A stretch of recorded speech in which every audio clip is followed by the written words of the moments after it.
great caution, very rarely, and with great reserve.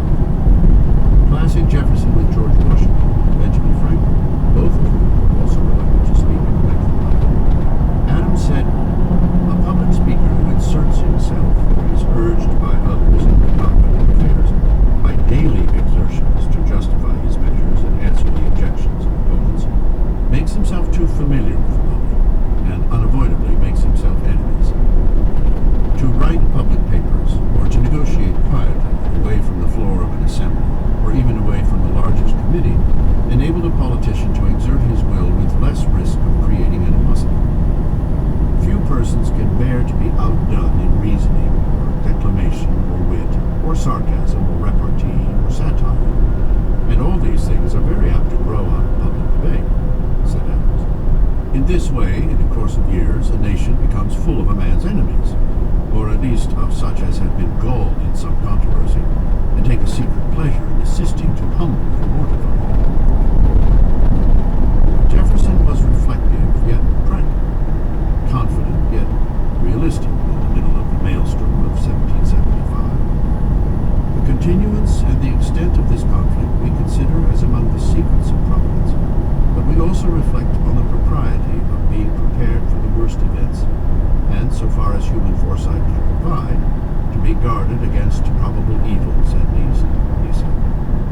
Perhaps a few gentlemen of genius and spirit should be sent to train under General Washington to learn the necessary art of war. So much was unknown, but the political language of war had to celebrate what had been done and offer hope for darker moments. Jefferson was mastering this complex vocabulary. He knew clearly that Virginia faced a deficiency of military skill, a skill that, in these days of rapine, can only be relied upon for public safety. The use of rapine came from the lawyer of Jefferson. It was an ancient legal term for violent seizure of property, a rhetorical touch underscoring the view that anyone with property had a stake in the struggle. After a visit to Robert Bell's shop on 3rd Street to buy a copy of James Byrd's book, Political Disquisitions, Jefferson left Philadelphia for Virginia on Tuesday, August 1st, 1775. He stopped along the road at Mrs. Clay's Inn at Newcastle, Delaware, then continued onward to Chestertown, Annapolis, Port Royal, Route 1 to Monticello. In the absence of any surviving letters between Jefferson and his wife, the assumption is that he destroyed their correspondence in the interests of privacy. We can only guess about the tone they used with each other when apart.